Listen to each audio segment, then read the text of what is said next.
Ohayo gozaimasu. So, for today's video ay papakita ko kung paano ako mag-skincare. Well, importante yan. Pero wala akong maisip eh. Gusto ko lang. Ma-try nga. So, ako ay galing sa night shift. 16 hours duty. And naantok na ako pero kailangan ko munang gawin ang aking routine sa aking skincare. Syempre nagambat din naman yung balat ko, so kailangan rewardan natin ang ating balat. Ganon. Hindi mo maganda yung balat ko, pero syempre na-trauma na ako galing sa sa mga acne attack dati. So ngayon, alagaan na natin. So, let's go. So, ano yung unang kong step? Ang daming step. So, una sa lahat, nagdo-double cleanser ako. So, ito cleansing oil. Galing siya sa Japan. Basta nag-cleansing oil ako. Yan lang siya. Pina-first ko siyang igawin sa mukha ko. Parang kailan lang ulit ako nag-cleansing oil. Pero feeling ko, effective naman siya sa akin. Kasi dati, ang dami-dami kong bumps dito. Tsaka dito. Parang mga skin bumps na hindi ko alam. Di natatanggal na sabon. Ganun. Tapos, nitry ko siya double cleansing. Yun nga, cleansing oil. Nawala yung mga bumps ko dito. Kung meron kayong mga skin na parang tukol na. Pati dito, tukol na. Mag-cleansing oil ka. Tapos dito, yung mga parang, ano ba tawag doon sa parang blackheads, pero hindi blackheads. Basta meron yung tawag, follicle. Basta Cebu, Wakaranay. Ikaw na mag-search. Basta ganun siya. Ang ginagawa ko to for 5 minutes. Then, around my eyes. And, tapos alam mo, nung mga first time kong nagaganito ng cleansing, may natanggal talaga na block sa balat. So, hindi ko na video yun. Nakailang araw na rin kasi ako ngayon nagaganito. Pero, yun nga, parang kapag nagda-double cleansing ka, mas mararamdaman mo na nakakahinga na yung skin mo. Lalo na kung nagme-makeup ka or nagpupulbos ka, ganun. Dito sa Japan, ang init-init. Naglalagay talaga ako ng powder sa mukha ko para hindi naman ako mukhang pika-pika. Yung makintab. Ganon. Yan. After, magbanaw na tayo. Kung may hot water kayo, di good. Pero kung wala, pwede na yung normal. So, pagkatapos ko mag-cleansing oil, nahilamos ko na. Punta na tayo sa ating sabon. So, mumurahin lang naman yung sabon ko. Hindi naman ganun kamahal. Parang nasa 288 yen. 700 yen? 600? Ganun. Yen ha, yen. So, eto siya. Senka Perfect Y. Perfect Whip pala. So, dati, meron ako nito, yung isa. Ganito siya. Pero, nitry ko ngayon yung pag lumabas, foam na siya. Mas effective daw kasi ang foam. Pero yun nga, ilather mo lang ng very good. Tapos, ganitong amount lang. Kasya na to sa mukha ko. Hindi naman ganun kalakihan yung mukha ko eh. Actually, dati, akala ko, kapag mamahalin yung item mo na panghilamos, gaganda ka. But I realized na hindi ganun yun.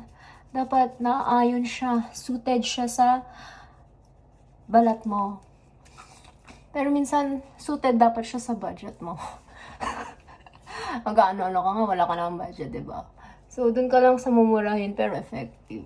And I think ito namang nabili ko is effective. Ginagamit ko na siya for 1 year. Kaya nga di ba, effective na siya. 1 year ko na siyang ginagamit. After, edi kilamos na tayo. Okay. So, pagkatapos mong mabanlawan yung pagmumukhang yan, Punasan mo na siya, syempre. Kasi, wala na tayong gagawing step na basa ang mukha.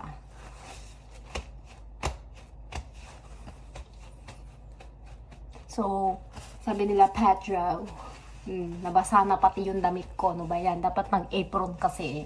Dapat nag-apron ka, Keme, kapag nag-skincare ka ba. Ano mo yun? Okay. So, ito. Honto ni nureteru. Ah, char. Para naman masisilip kayo. Okay, lutang ng auntie. Katapos niyan, punasan mo na din yung lababo para malinis. So, magto-toner na tayo. Ito yung bagong toner ko, ang Anwa 77 Peach 77 plus Niacinamide MM. Basta niacinamide siya, tapos toner. So, ito, alam nyo, may story to eh. Dapat, hindi ko to binili. Pero dahil nabili ko na, gagamitin ko na. Dahil, hindi siya yung naangkop para sa aking balat. At kasasabi ko lang bumili kayo ng naangkop para sa balat nyo. Hindi ko kasi alam na meron siyang fragrance na peach. Yan. Hindi ako mahilig sa may fragrance. Di man ako nag-search. Kaya next time, pag bibili kayo ng mga skincare nyo, mag-research muna kayo bago kayo bibili. So, ito daw, hina-hydrate daw nyo yung balat mo. tapos, bina-brighten niya yung skin mo. Oh, may niacinamide siya. Tapos, yun nga, may peach extract daw siya. So, yan. So, yung sobra lang sa kamay mo. After, so, mahirap magpatuyo. Kasi nga basa yung mukha ko dahil sa toner. Mga may electric pan tayo. Minsan kapag ang dami mo nilalagay sa pagmumukha mo, nagbubuo-buo sila, hindi ma-absorb ng balat mo. Kaya, pinapatuyo ko na lang sila ng ultra fan. Dapat sa summer ko to gagamitin, pero hindi, ginagamit ko to sa pagmumukhang ito. Para mabilis, tapos makatulog na tayo. After nyan, magsi-serum naman tayo. So, ano pa din siya? 70 plus na lang. 77 kanina, 70 plus. So, ito din, may niacinamide rin siya, which is yun yung gusto ko, yung niacinamide niya. Para sa pag ano ng acne, ng mga scars. Kasi kung hindi nyo nakikita, o nakikita nyo ba sa ano ko, camera, na may scars ako. You see that? Tsaka may redness pa ako. Bakit ba nagre-red yung pagmumukhang ito? Fresh ba ako? Siya ba akong harsh sa aking pagmumukha? Kung makapag-apply. Magaspangan yung kamay ko. Meron ng libreng scrub yan. Yan. Pero yun nga sinasabi ko. Tsaka may isa pa rin yung akong nagustuhan din dito sa ano na to. Sa, anong tawag dito? Sa toner at saka sa serum na to. In all fairness, parang nagbabrighten talaga yung pagmumukhang ko. Hindi ako nagdidilim ang paningin. Nagbabrighten siya. Nagbabrighten siya. Pero yun naman talaga yung ano nun. Yung parang pinaka-goal niya. To brighten the skin. Ganon. And, meron akong Advanced Nail Mucin Power 96. Puro number. Ano to? Puro number siya. So, for COSRX naman siya. Ay, galing siya ng COSRX. Ano ba? Brand niya is COSRX. So, itong COSRX na to, in all fairness, ang tagal ko na siyang ginagamit. Kalahating buwan na to. Kalahati na. Nakikita nyo ba yan? So, ito naman is for anti-aging. And very moisturizing siya sa mukha. Ang dami ko moisturizer sa mukha, diba? Okay lang yan, kahit na oily skin ka, dapat nagma-moisturizer ka pa din. Pero you need to choose your moisturizer. Okay? Huwag lang yung moisture ng moisture. At aralin nyo yung skincare nyo. Alarin nyo yung balat nyo. Kaya tutulad sa akin na bigla na lang napabili ng hindi ko pala skin type. Ganun. Okay. Okay. So, tapos na tayong mag-apply. Ito, meron man akong eye care. Pero, dahil umaga pa, although matutulog na ako, hindi ko lalagay yun. Sa gabi ko talaga ilalagay yun. Kasi, retinol man siya. May retinol man yung eye care ko. Tapos, meron pa ako yung COSRX na retinol. Retinol na para sa mukha. Pero hindi ko muna siya gagawin. Kasi nga, mag-sleep lang ako. Then, magigising naman ako mamayang hapon. So, the next thing is your CeraVe Moisturizing. So, itong CeraVe na to is my broad spectrum SPF 30 siya. So, para siyang sunscreen. Sunscreen rin to. Pero, moisturizing lotion.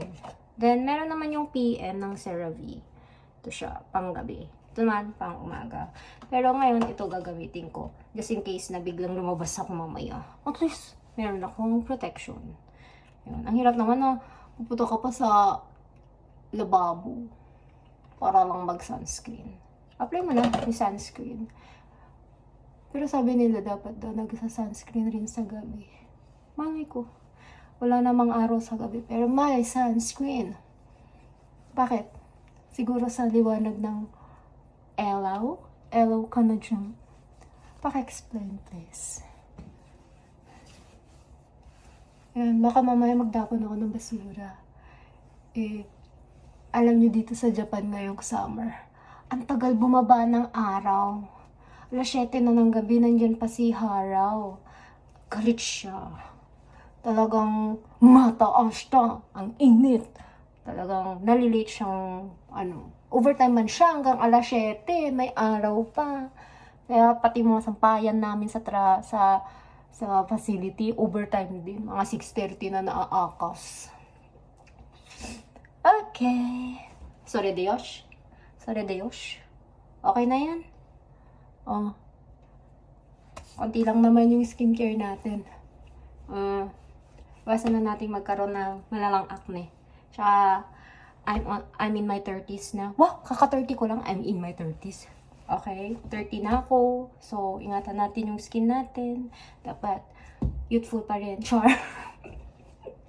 Dapat inaalagaan na natin siya. Dapat iwasan na natin labanan na natin ang signs of aging, ang mga fine lines and wrinkles.